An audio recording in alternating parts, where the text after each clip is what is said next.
Alors, bonjour à... je vais mettre le micro déjà.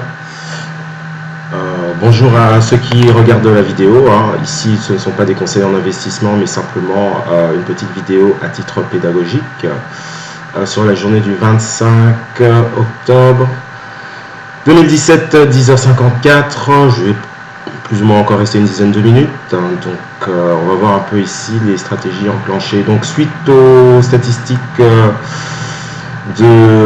concernant le GBP, la livre sterling, des chiffres satisfaisants au-delà des attentes concernant le produit intérieur brut, donc comme on peut le voir ici, la ressortie supérieure. Alors concernant aussi le DAX en Allemagne, de bons chiffres ce matin, dans 40 minutes, non ça va, et sinon le reste c'est pour l'après-midi. Hop, on remet ceci sur le côté. Alors, concernant le DAX, ici j'ai pris un petit scalp à l'achat où je vais bientôt liquider ma position et rester sur le GBP JPY. Alors, voilà, je vais clôturer le DAX. J'ai acheté sur support. J'avoue, je me suis fait sortir une première fois. J'ai perdu 5-6 points, je pense. Et là, je vais clôturer ma position. Sur le DAX car c'est un scalp et j'ai pas besoin d'aller beaucoup plus loin. Alors nous sommes où? 13,06. Donc ce que je vais faire, je vais, voilà, hop,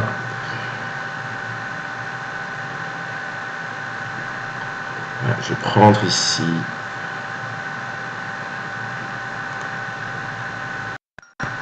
Voilà, le prix sur le DAX. Et si on regarde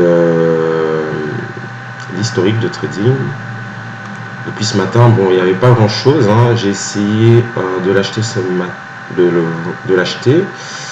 J'aurais pu dégager des plus-values beaucoup plus importantes, mais je n'ai pas pu couper ma position lorsque nous sommes arrivés sous 13 050, qui était mon objectif. Une première tentative ici de racheter le marché sur support. Je me suis fait sortir avec un stop trop court. J'ai attendu que le marché rebondisse réellement avec un peu plus de conviction, donc cela a déclenché un achat pour ma part. Et voilà, avec le marché qui est arrivé ici sous mon niveau de résistance court terme à 13 005, et donc prise de bénéfice. Je mets donc le DAX ici en suspens. Alors, je ne sais pas si le micro est branché, je vais quand même rebrancher le micro vite fait pour la vidéo d'enregistrement. Donc, concernant le DAX, il faut soit on l'attend là-haut pour revendre de nouveau, soit on rachète de nouveau le support jusqu'au moment où le range va céder. Hop, hop, ça c'est fait. Alors là, petite explosion quand même à la hausse pour le GBP JPY. Donc moi j'ai pris ma position, alors ça c'est sur un graphique 5 minutes, comme je l'ai déjà expliqué pour certains élèves. Ici, concernant les gaps, ils peuvent se produire en journée suite à une statistique, notamment sur le GBP JPY qui est un actif assez volatile. Donc, très bonne statistique. Nous avons gapé. J'ai attendu la clôture, que la bougie ici se clôture quasiment pour prendre ma position directement à l'achat. Car, et ça se voit d'une façon beaucoup plus claire sur le graphique en données horaires, c'est que avant la statistique, nous étions en train de tenter de casser l'oblique ici baissière, qui est en fait le haut d'une figure de continuation qu'on appelle drapeau. Alors ça, c'est dans le livre, ce n'est pas un secret. Ce drapeau a des objectifs qui sont équivalent en fait à l'amplitude qui a précédé la consolidation, le drapeau. Donc je reporte simplement l'objectif au point de cassure. Voilà. Alors ce qui nous donne des objectifs techniques et théoriques en intraday, je pense, au-delà de 1,52.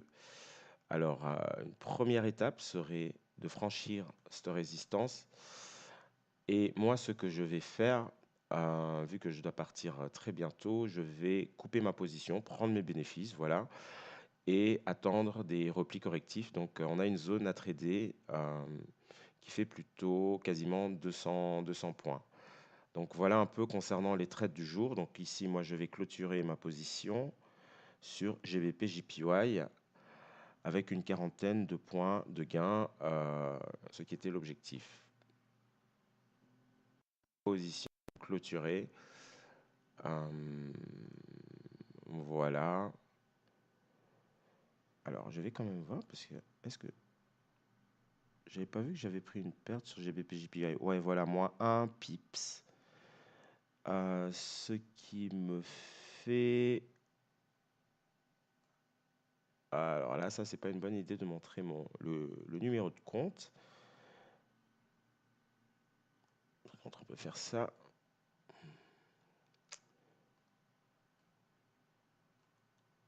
Voilà, 77 pips. La plupart en scalp. Et ici, une petite position perdante sur le DAX. Donc voilà pour le compte rendu. Ok, GBP/JPY, c'est fait. Maintenant, ce que je voulais vite fait montrer, ça c'est la raison de l'enregistrement et que destiné aux abonnés et aux étudiants de Basic Trade, c'est la paire de devises AUD-USD qui pour moi est encore une possibilité de progression de plus de 200 points. Alors, je vais juste retrouver le bon graphique. Voilà, voilà.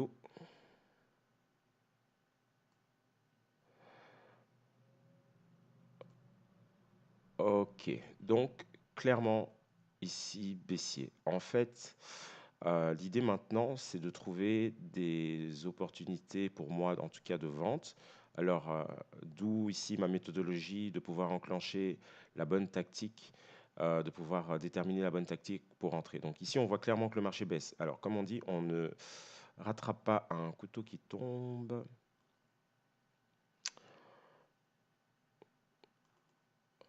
Ah, ok. C'est à vue d'œil, hein, et nous sommes sur un graphique en données journalières.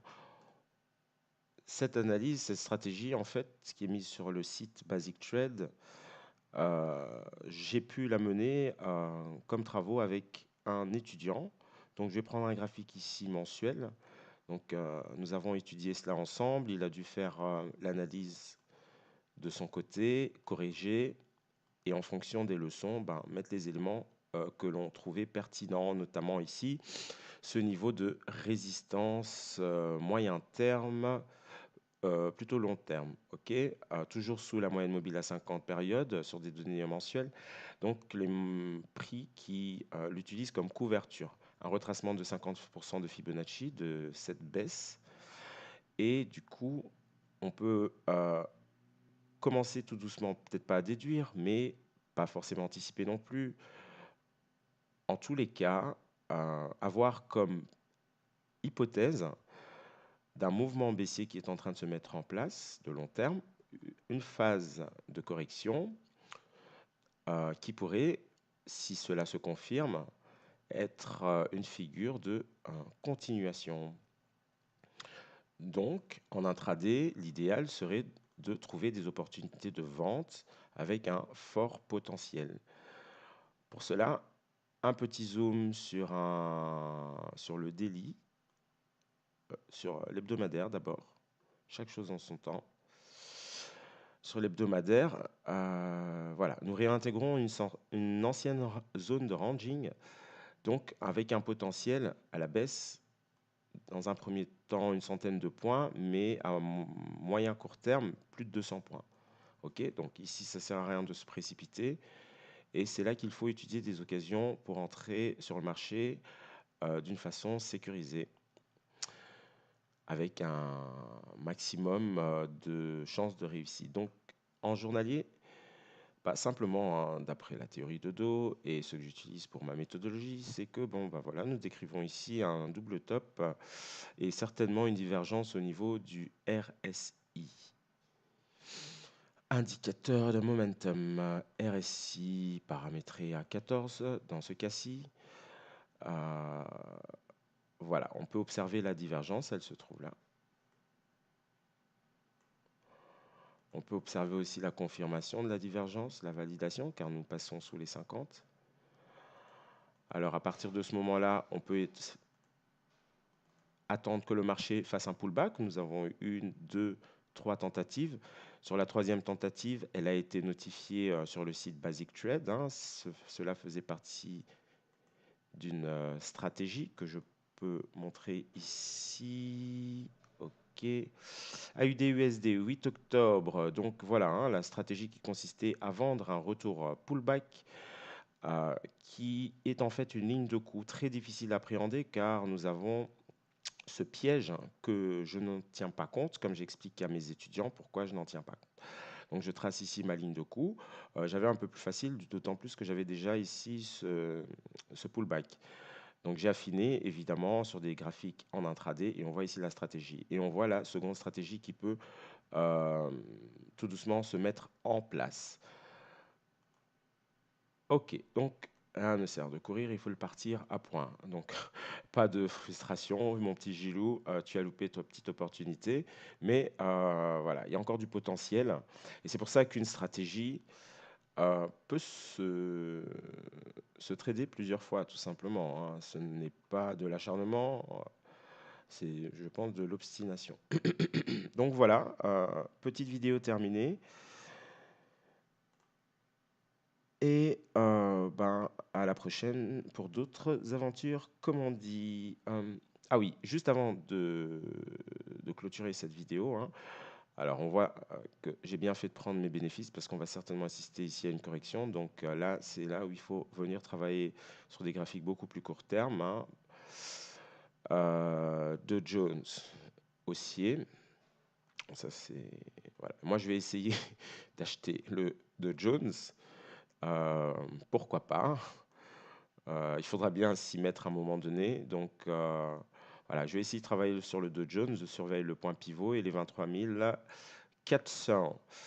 Concernant l'euro-dollar, je pense que l'épaule tête-épaule prend un peu du temps à se concrétiser car nous avons la BCE d'ici peu.